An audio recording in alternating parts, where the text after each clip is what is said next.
Okay, so have you ever stopped to think about how two people can look at the exact same thing, a star, a piece of art, whatever, and see completely different realities? Well, today we're diving into a text that explores exactly that. It contrasts two really powerful ways of seeing the world, and it kind of forces us to ask not just what we see, but how we're seeing it. And this question right here, this is the absolute heart of the source material we're looking at. It's all about perspective, about meaning, and really what wisdom even is. To unpack this whole thing, the source gives us a really clear five-part argument. So here's our game plan. First, we're going to define the two kinds of wisdom the text is comparing.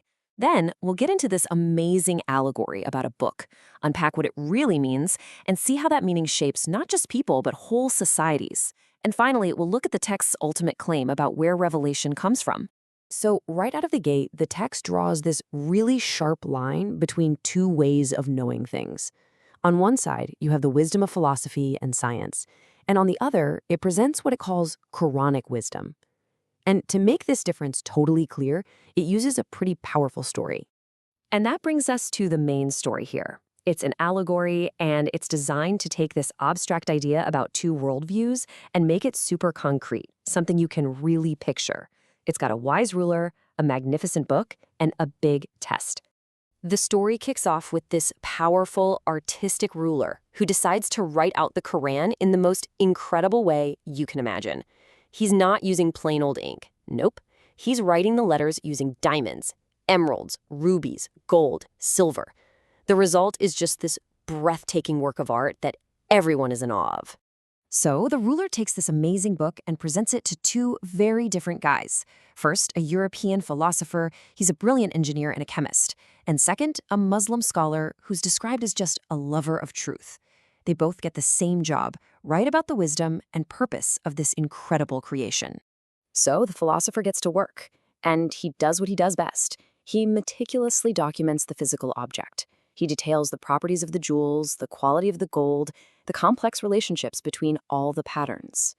But, and here's the catch, the text says because he doesn't know the script, he completely misses the entire point. To him, it's just a beautiful but meaningless, ornamented antique.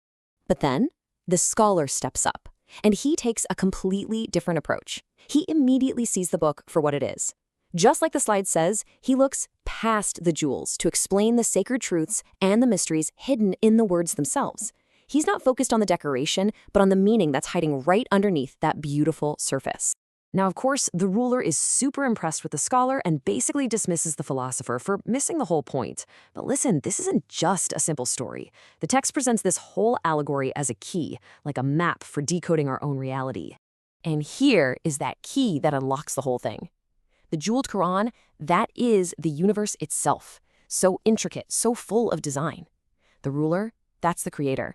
The philosopher represents the lens of science, just analyzing the material jewels of the cosmos. And the scholar, well, he represents Qur'anic wisdom, which is looking for the divine meaning that's written with those jewels. What's so fascinating about this slide is how it boils everything down to a tiny shift in language.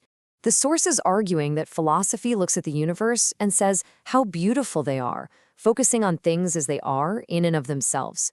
But Quranic wisdom looks at that very same universe and says how beautifully they have been made, seeing every single thing as a sign pointing back to its maker. It's a subtle but huge difference. So the text doesn't just stop there. It takes this idea and runs with it, arguing that these two ways of seeing things don't just stay in our heads. They actually fundamentally shape the character of individuals and the entire structure of society. First up, it contrasts the two types of students that emerge from these worldviews. The student of philosophy, from this perspective, becomes self-centered, always chasing after personal benefit and pleasure. But in contrast, the student of Quranic wisdom is described as a humble servant, someone who finds strength not in themselves, but in the reliance on a higher power. And this difference, it then scales way up to shape whole societies. Just take a look at this table. The source argues that a society built on philosophy relies on force to hold it up, while one based on Quranic wisdom relies on truth. Its main goal, its aim, is material benefit, which, the text claims, leads to a life based on conflict. But the other society aims for virtue and God's pleasure, and that leads to a life based on mutual assistance. The big takeaway here, for the author, is that your starting point, your perspective, it doesn't just change your view, it actually determines the final destination for an entire civilization. Okay, so the final principle the text lays out makes a really big claim about the unique nature of the Qur'an itself. It separates it from all other kinds of speech and inspiration by using two more really powerful analogies. So the first analogy compares different kinds of divine communication. Most inspiration, the text suggests, is like a king making a private phone call to one of his subjects about some small personal thing. But the Qur'an, it argues, is like that same king issuing a universal decree under his full title and authority that's meant for the entire kingdom. See the difference? The second analogy is even more vivid, I think. It uses the image of the sun. It says, most inspiration is like holding up a small mirror. Sure, you catch a glimpse of the sun's light, absolutely, but your view is always going to be partial, right? It's limited by the tiny size and the angle of your little mirror. And here's the big contrast, the punchline. The Qur'an, in this view, isn't that tiny mirror. It's like throwing open a massive window that's directly facing the sun. You're not getting a reflection, you're getting the source itself, the full, unfiltered light and heat just pouring right in. It's the difference between a little glimpse and a direct, all-encompassing connection. So these analogies all lead to the text's final claim about the Qur'an's unique status. It's not seen as just a message from any old authority. No, it's presented as a universal address from the creator of the heavens and earth, the sustainer of all worlds, a communication that comes directly from what the text calls universal divine sovereignty. And to really hammer this point home, the text ends with this incredibly powerful verse. It suggests that the weight and the majesty of this revelation is so immense that even a mighty mountain would just crumble before it.